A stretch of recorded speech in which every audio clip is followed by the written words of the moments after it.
The obese girl was sold to a brothel. For $10, the mountain man burned the money and the building. The winter of 1872 came early to Cinder Gulch, Wyoming. Snow fell in the heavy sheets across the Red Rock canyons, blanketing the ramshackle town in white that would soon turn to mud and slush under the boots of miners, gamblers, and drifters. It was a place where civilization wore a thin mask, where the law belonged to whoever held the fastest gun, and where human lives were measured in dollar bills and whiskey shots.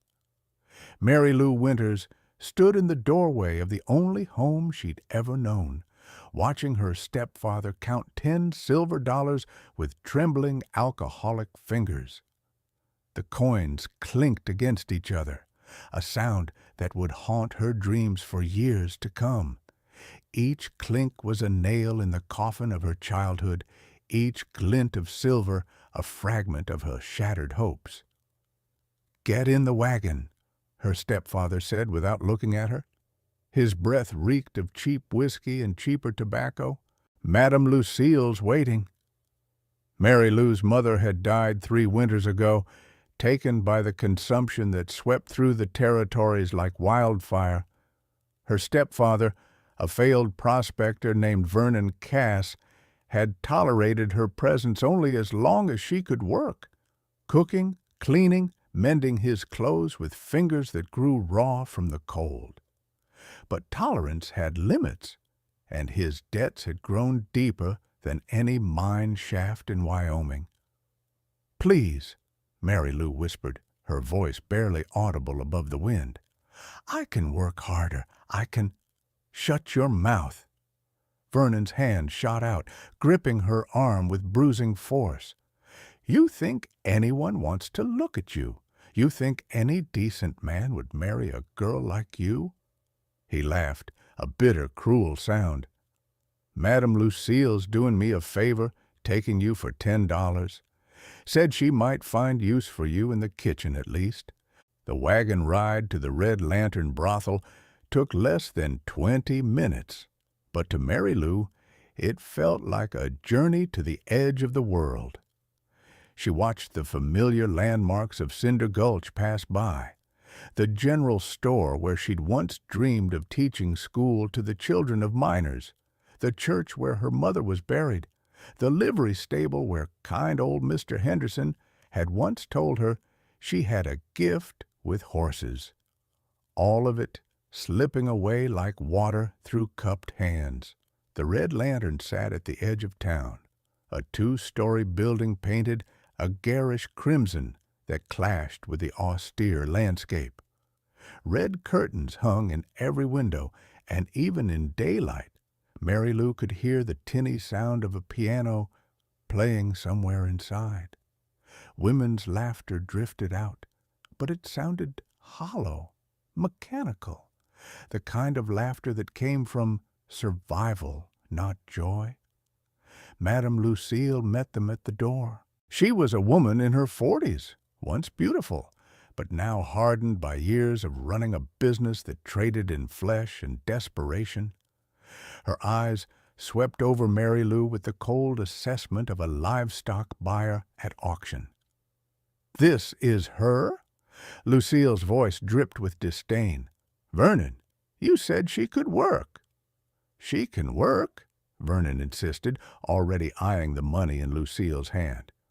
"Strong as an ox, that one. Good in the kitchen, good with cleaning. You won't regret it."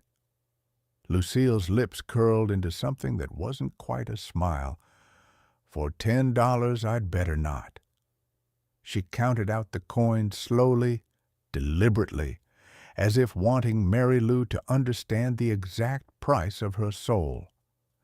"Take her to the back room. We'll see if we can make use of her." Vernon pocketed the money and climbed back onto his wagon without a backward glance.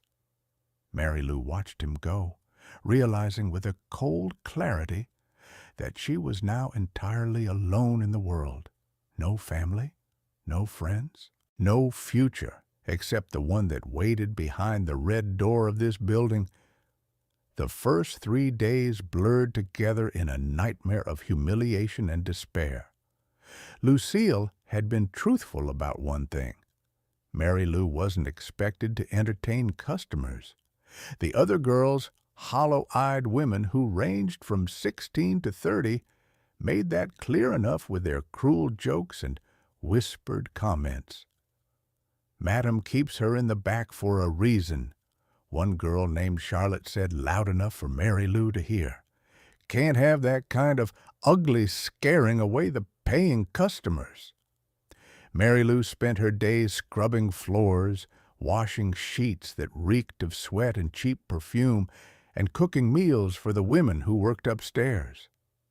At night, she was locked in a cramped room beneath the stairs, listening to the sounds of the brothel, the piano musics, the false laughter, the creaking of bed frames, the occasional cry of pain that was quickly muffled.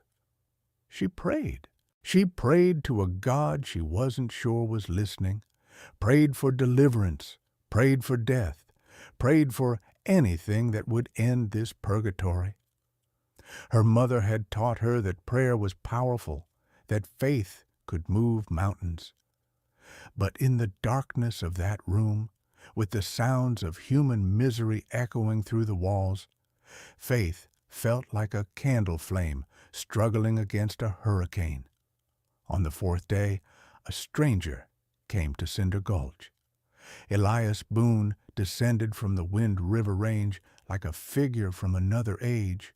He rode a massive roan horse, its breath steaming in the cold air, and behind him came a pack mule laden with beaver pelts, wolf skins, and bundles of dried herbs that only a mountain man would know how to harvest.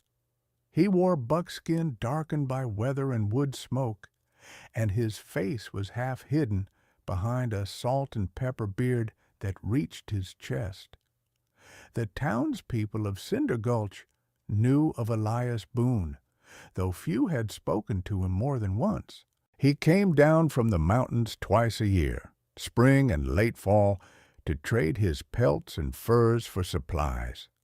He spoke little, conducted his business with quiet efficiency, and disappeared back into the wilderness as quickly as he'd come. But this visit was different. Elias had heard the story in the general store while negotiating the price of ammunition and salt. 2 miners, drunk on mid-morning whiskey, were laughing about the fat girl who'd been sold to the Red Lantern for pocket change. "Vernon Cass finally got rid of that daughter of his," one miner said, slapping his knee.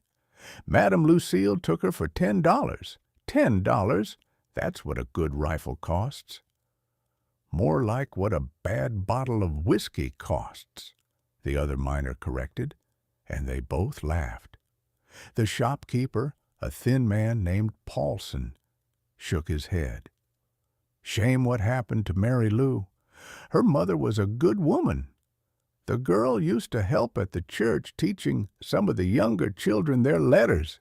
"Well, she won't be teaching nothing now," the first miner said, "except maybe how to scrub a floor." Elias had said nothing during this exchange. He'd simply paid for his supplies, loaded them onto his mule, and walked out into the cold afternoon. But something had shifted inside him, like ice cracking on a frozen river. The story had awakened memories he'd spent 15 years trying to bury. His wife, Sarah, his daughter, Emma, the cabin they'd built together in the mountains of Montana. The day he'd returned from a hunting trip to find the cabin burned, Sarah dead, and Emma gone, taken by a group of traffickers who preyed on isolated settlements. He'd tracked them for 3 months, but by the time he'd found their camp, Emma was already dead. She'd been 7 years old. That was the day Elias Boone had stopped believing in the law. Justice, he'd learned, belonged to those willing to take it with their own hands. As the sun began to set over Cinder Gulch, painting the red rocks in shades of orange and purple, Elias Boone made his way to the Red Lantern. He didn't knock. He simply opened the door and stepped inside, his massive frame filling the doorway. The piano music stopped. Conversations died. Every eye in the parlor turned to look at the mountain man who stood there, snow melting from his shoulders, his hand resting on the knife at his belt. Madame Lucille emerged from a back room, her face instantly shifting from surprise to professional charm. "Mr. Boone, isn't it?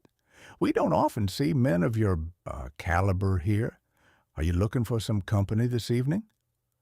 "I'm looking for the girl," Elias said. His voice was low, rough from disuse, but it carried through the room like distant thunder. "Mary Lou Winters." Lucille's expression hardened. "She's not available. She's kitchen help, not one of my girls." "I didn't ask what she was. I asked where she was." The tension in the room was palpable. Two men seated near the piano began to stand, but Elias's gaze swung to them, and something in his eyes made them sit back down. This was a man who'd killed bears with knives, who'd survived blizzards that would freeze most men solid, who'd tracked and hunted things more dangerous than drunken miners. Lucille seemed to calculate her options. She was sold to this establishment legally. Her stepfather had every right— "How much?" Elias interrupted. "Excuse me? How much did you pay for her?" Lucille's eyes narrowed. $10, but I've invested in feeding her, housing her." Elias reached into his coat and pulled out a small leather pouch. He counted out 10 silver dollars and placed them on the table between them, each coin landing with a deliberate clink. "There's your investment back. Bring her out." "I don't think you understand how business works, Mr. Boone. I can't just—" "Bring her out," Elias repeated, "or I'll go back there and get her myself. Your choice." The parlor had gone completely silent. Even the fire in the hearth seemed to have stopped crackling. Lucille stared at the mountain man for a long moment, weighing her options. Finally, she turned to one of her girls. "Charlotte, fetch Mary Lou from the back." 5 minutes later, Mary Lou emerged from the hallway, confusion and fear written across her face. She was wearing a simple gray dress, her blonde hair tied back with a piece of cloth. When she saw Elias standing there, towering over everyone else in the room, she froze. "This man wants to take you with him," Lucille said coldly. "I suggest you don't give me reason to regret the loss." Mary Lou looked from Lucille to Elias, her eyes wide. "I don't understand."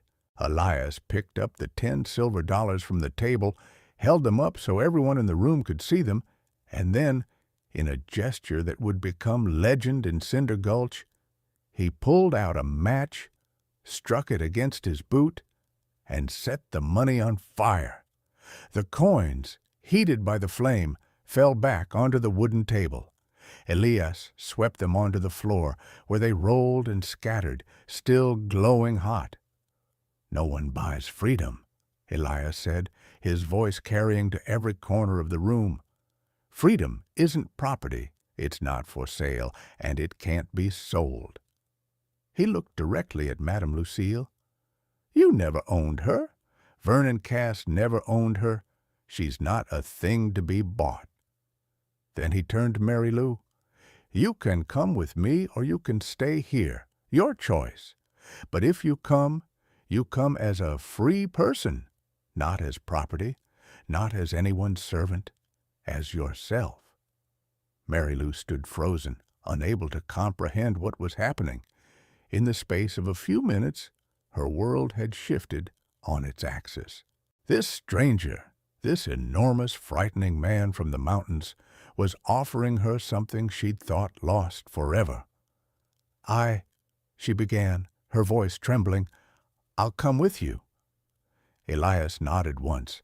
He removed his heavy coat and draped it over her shoulders. It engulfed her, warm and smelling of pine smoke and mountain air. Then he turned toward the door. "Wait," Lucille said, her voice sharp with barely controlled rage. "You can't just walk in here and—" "I already did," Elias said without turning around. As he and Mary Lou stepped out into the cold evening, Elias paused. He pulled something from his pocket, a small clay bottle. He uncorked it and splashed the contents onto the wooden porch of the Red Lantern. The sharp smell of lamp oil filled the air. "What are you doing?" Mary Lou whispered. Elias struck another match. "Burning down the things that shouldn't exist." He dropped the match onto the oil-soaked wood and walked away, pulling Mary Lou with him. Behind them, flames began to climb the walls of the Red Lantern, spreading faster than anyone could react. By the time people started running with buckets of water, the fire had already claimed the first floor. The Red Lantern burned through the night, a pillar of flame visible for miles across the snowy landscape. It burned with all the rage of every woman who'd been sold, every girl who'd been broken, every dream that had been crushed beneath the boot of men who thought human beings could be bought and sold like livestock. And in the morning, when the ashes had cooled, all that remained was a black scar on the edge of Cinder Gulch, a reminder that some things, once burned, could never be rebuilt. The journey to Elias's cabin took 3 days. Mary Lou rode the mule while Elias walked ahead, leading both animals through narrow mountain passes and along trails that seemed to exist only in his memory. They camped at night under the stars, and though Mary Lou was terrified of this strange man, of the wilderness, of her uncertain future, Elias never touched her, never even came close. He simply built a fire, prepared simple meals of dried meat and beans, and slept with his back against a tree, his rifle across his lap. On the second night, as they sat by the fire, Mary Lou finally found the courage to speak. "Why did you do it?" she asked softly. "You didn't know me. Why would you burn down that building and bring me here?" Elias stared into the flames for a long time. When he finally spoke, his voice was rough with old pain. "I had a wife once, and a daughter. Emma was 7 when they took her. I found the men who did it, but I found them too late." Mary Lou felt tears pricking her eyes. "I'm sorry." "I'm not telling you for sympathy," Elias said. "I'm telling you so you understand. What they did to you, selling you like property, it's not new. It's old as sin, and every time I see it happen and do nothing, Emma dies again, so I don't do nothing anymore." "Thank you," Mary Lou whispered, "for seeing me as a person." Elias finally looked at her. "You were always a person. Them not seeing it doesn't make it less true." They reached the cabin on the 3rd day, just as a new storm was beginning to sweep down from the mountains. It was larger than Mary Lou had expected. 2 rooms with a stone fireplace, real glass in the windows, and shelves lined with books that seemed wildly out of place in this wilderness setting. "You read?" she asked, surprised. "Long winters," Elias said simply. "Gets lonely. Books help."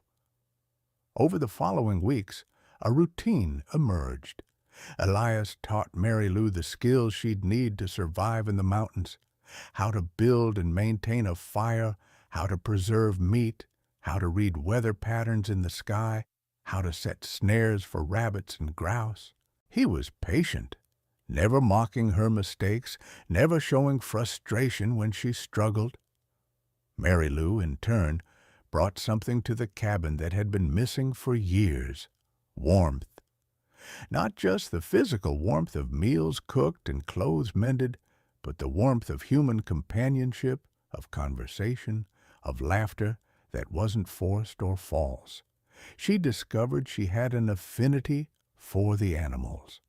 Elias kept a few chickens for eggs, and Mary Lou learned to care for them, talking to them as she gathered eggs each morning.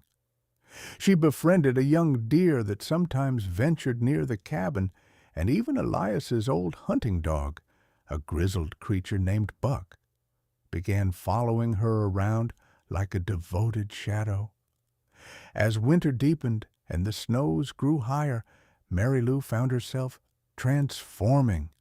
The work was hard, splitting wood, carrying water, helping to check trap lines, but it was honest work, and it made her strong.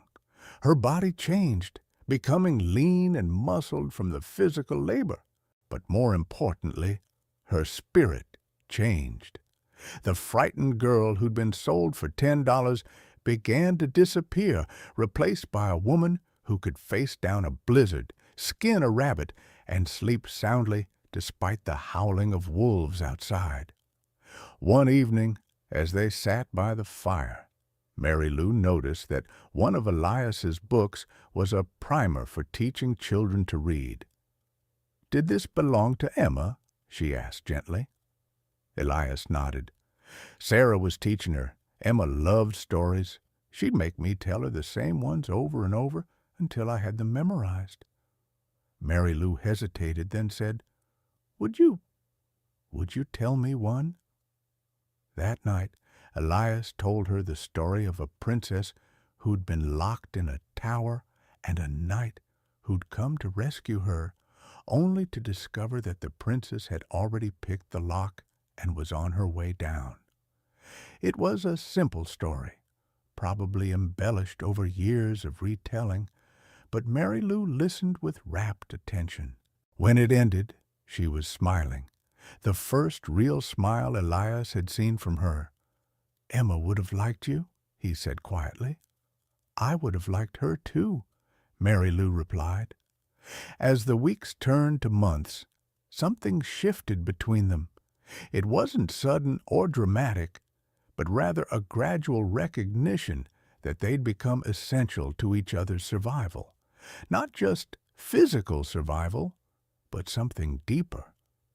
They were two broken souls who'd found shelter from the storm in each other's presence. One night in late February, during a particularly fierce blizzard, Mary Lou woke to find Elias sitting by the fire, his face troubled. "Can't sleep?" she asked. "Thinking," he said, "about what happens when spring comes. You can't stay here forever, Mary Lou. You deserve a real life, a husband, children, a home in a town where—" "This is my home," Mary Lou interrupted firmly. "I don't want what you think I deserve. I want what I have right here. Unless you want me to go." Elias looked at her, really looked at her, and in his eyes Mary Lou saw something she'd never seen before. Vulnerability. "I'm an old man," he said. 53 years old, spent most of them alone. I've got nothing to offer you but this cabin and this life." "You're offering me freedom," Mary Lou said. "You're offering me respect. You're offering me a life where I'm valued for who I am, not what I look like. That's everything, Elias. That's more than most women ever get." "It's not enough," he said. "You deserve—" Mary Lou crossed the room and sat beside him. "What I deserve is to make my own choices, and I choose this. I choose you. I choose this life. If you'll have me." The silence that followed was broken only by the crackling of the fire and the howling of the wind outside. Finally, Elias reached out and took her hand. The first time he'd deliberately touched her since the night he'd led her out of the Red Lantern. "Then you should know," he said slowly, "that I love you, not because you cook or clean or help with the traps, but because you brought light back into a life I thought would end in darkness." Mary Lou felt tears streaming down her face. "I love you too. You saw me when everyone else looked through me. You gave me my life back." They sat together by the fire until dawn, hands clasped. Two people who'd found in each other something the world had tried to convince them didn't exist: acceptance, partnership, and the kind of love that wasn't based on appearances or social conventions, but on mutual respect and genuine connection. But peace in the wild never lasts forever. Madame Lucille had not died in the fire, though she'd been badly burned. She'd spent the winter recovering, nursing her injuries and her rage in equal measure. The Red Lantern had been her empire, her source of wealth and power in Cinder Gulch. Elias Boone had destroyed it, and she wanted revenge. She'd hired 3 men, hardened criminals named Dutch Keller, Sam Parkman, and a half-Cheyenne tracker named Gray Wolf. Each was motivated by a combination of money and the promise of whatever goods they could loot from a mountain man's cabin. Lucille had provided them with information about Elias's location, descriptions of both him and Mary Lou, and a warning. Elias Boone was dangerous, but he was also alone and aging. "Kill him," Lucille had said, her scarred face twisted with hatred. "Do whatever you want with the girl. I don't care. Just make sure that mountain bastard knows before he dies that he made a mistake when he crossed me." The 3 men tracked Elias and Mary Lou for weeks, waiting for the right opportunity. It came in early March, when a late-season blizzard swept through the mountains. They knew that in weather like this, even a mountain man's guard would be lowered. They attacked just before dawn, when the storm was at its worst. Elias woke to the sound of Buck barking furiously, but by the time he grabbed his rifle, Dutch Keller had already kicked in the door. The blast from Keller's shotgun went wide as Elias threw himself to the side, but wood splinters from the doorframe caught him across the face and shoulder. "Mary Lou, get down!" Elias roared, returning fire. His shot caught Keller in the shoulder, spinning the man around but not dropping him. Mary Lou had already moved, grabbing the second rifle that Elias kept loaded above the fireplace. She'd never shot at a person before, but Elias had taught her well. When Sam Parkman came through the window, she fired without hesitation. The shot went high, but it was enough to make Parkman dive for cover.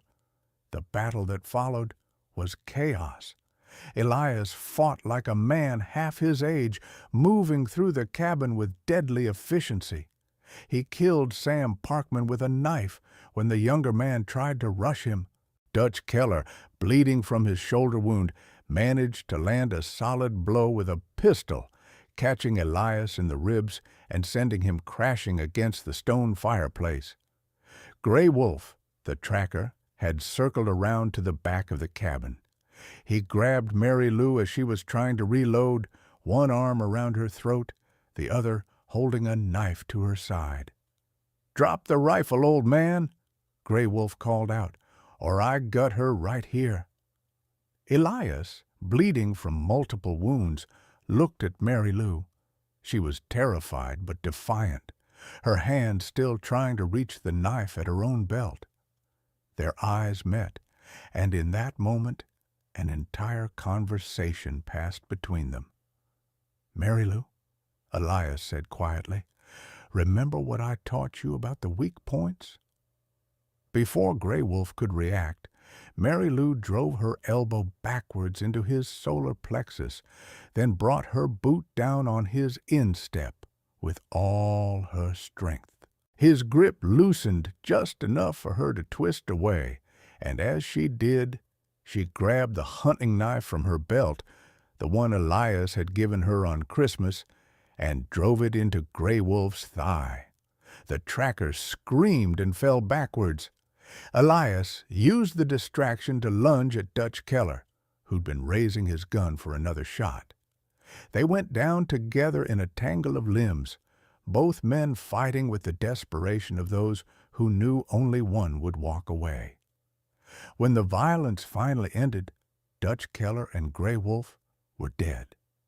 Sam Parkman's body lay cooling near the shattered window, but Elias had paid a terrible price. He'd taken a bullet in his side, a knife wound in his shoulder, and the blow to his ribs had broken at least 2 of them, maybe more. Mary Lou managed to drag him to the bed, her hands shaking as she tried to assess his injuries. Blood was everywhere, on the floor, on the walls, soaked into Elias's clothing. "I need to get help," she said, tears streaming down her face. "I need to ride to town, get a doctor." "No time," Elias gasped. His face was pale, his breathing shallow. "Storm's too bad. You'd freeze before you made it halfway." "Then what do I do?" Mary Lou's voice rose with panic. "Elias, what do I do?" "You remember," he said, gripping her hand with surprising strength. "Everything I taught you, how to survive, how to trap, how to live free. You remember, and you keep living. You don't let them win." "You're not dying," Mary Lou said fiercely. "I won't let you. You saved me, and now I'm going to save you." She worked through the night, doing everything she'd seen Elias do when treating wounds, cleaning them with boiled water and whiskey, packing them with clean cloth, using needle and thread to close the worst gashes. She brewed tea from the herbs Elias had taught her to identify, forcing him to drink even when he tried to refuse. But as dawn broke, revealing the full devastation of the night's battle, Mary Lou realized something was terribly wrong. Elias couldn't move his legs. The blow to his back during the fight, combined with his fall against the stone fireplace, had damaged something deep inside. "Can you feel this?" she asked, touching his calf. Elias closed his eyes. "No." "What about this?" She moved higher, to his knee. "Nothing." Mary Lou pressed her face against his chest and wept. After everything they'd survived, after finding each other in the darkness, this couldn't be how it ended. It couldn't be. "Mary Lou," Elias said gently, his hand stroking her hair, "listen to me. We need to talk about—" "No," she interrupted. "We're not talking about goodbyes. We're not talking about endings. You're going to survive this. We're going to survive this together." And somehow, against all odds, they did. The healing took months. Mary Lou cared for Elias with a fierce determination that surprised them both. She learned to prepare poultices for infections, to help him exercise the muscles that still worked, to adapt their daily routines to accommodate his new limitations. When spring finally came and the snows melted, she made the journey down to Cinder Gulch to trade pelts for supplies and to tell the sheriff about the men who'd attacked them. The sheriff, a weary man named Tom Bassett, listened to her story and then told her that Madame Lucille had been found dead in her rented room. Apparently, she'd succumbed to infection from her burn wounds just days after sending the 3 men after Elias. "Seems to me justice has a way of working itself out," Sheriff Bassett said. "You and Boone keep to yourselves up there in the mountains. You won't have any trouble from me." Mary Lou returned to the cabin with supplies, news, and a renewed sense of purpose. She and Elias couldn't live the same life they'd had before, but they could build something new. They expanded the garden, added more chickens, and even acquired a milk cow that Mary Lou named Bessie. The cabin became more than just a shelter. It became a home. Elias, despite his injury, adapted with remarkable resilience.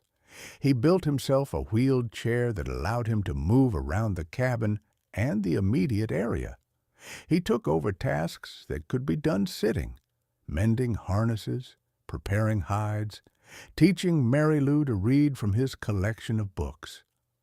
One evening, in late summer, as they sat on the porch watching the sunset paint the mountains in shades of gold and purple, Elias said, "You know, we never made it official." "Made what official?" Mary Lou asked, though her heart had already guessed. "Us, you and me.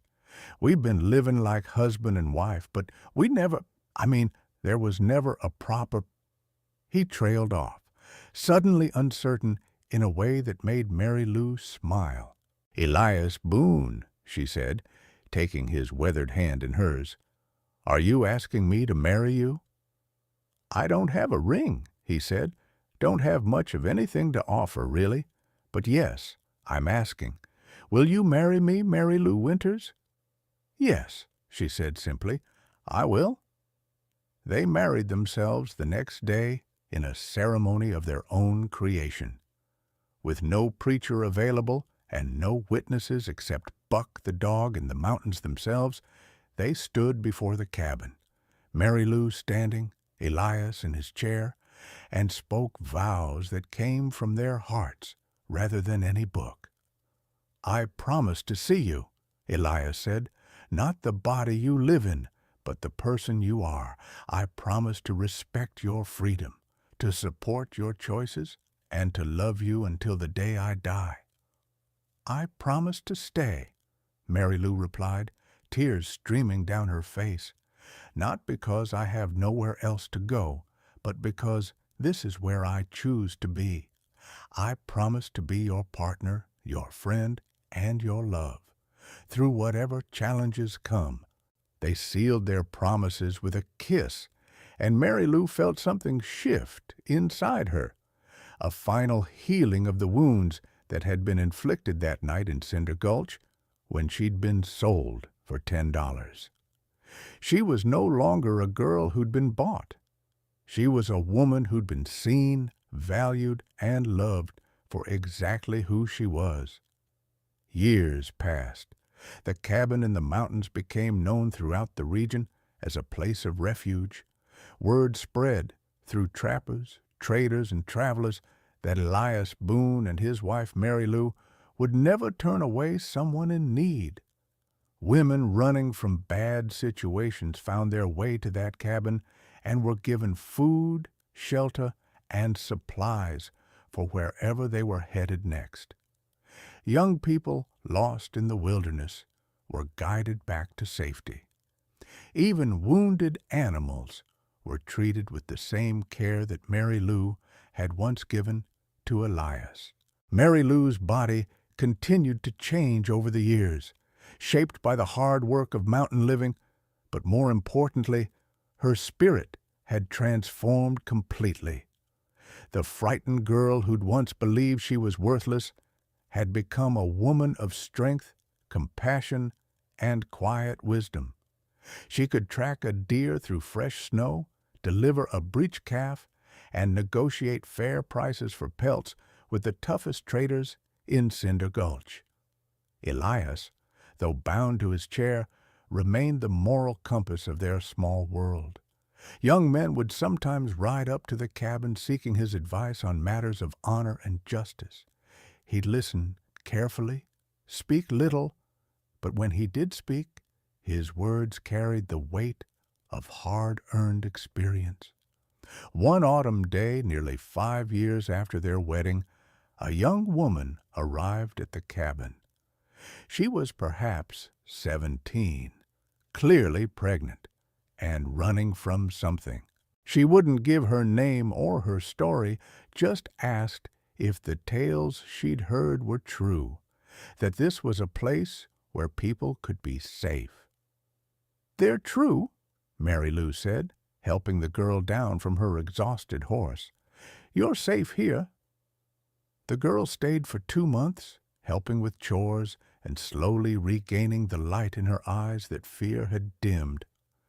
When she was ready to leave, heading west to stay with an aunt in California, Mary Lou pressed supplies into her hands along with something else, 10 silver dollars. "This is for your journey," Mary Lou said, "and to remind you that your worth isn't measured in money. These coins have no power over you. They're just tools. You're the one with the power." The girl looked at the money, then at Mary Lou's face, and understanding passed between them. "Thank you," she whispered. "Thank you for seeing me." After she'd gone, Elias asked Mary Lou, "Where did you get 10 silver dollars? We've never had that kind of cash on hand." Mary Lou smiled. "I've been saving. A little here, a little there, from our trading. I figured someday we'd meet someone who needed them more than we did. Someone who needed to learn that money is just money. It can't buy souls, and it can't measure worth." Elias reached for her hand. "You've become quite a woman, Mary Lou Boone." "I've become myself," she corrected gently, "the person I was always meant to be, before the world tried to tell me otherwise." That winter was particularly harsh, and Elias's health began to decline. His wounds, both old and new, took their toll, but he faced the approaching end with the same quiet courage he'd faced everything else in his life. On a clear February night, with the stars brilliant above the mountains and Mary Lou holding his hand, Elias said, "I need you to promise me something."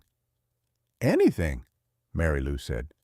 "Promise me you'll keep living, really living, not just surviving, but thriving.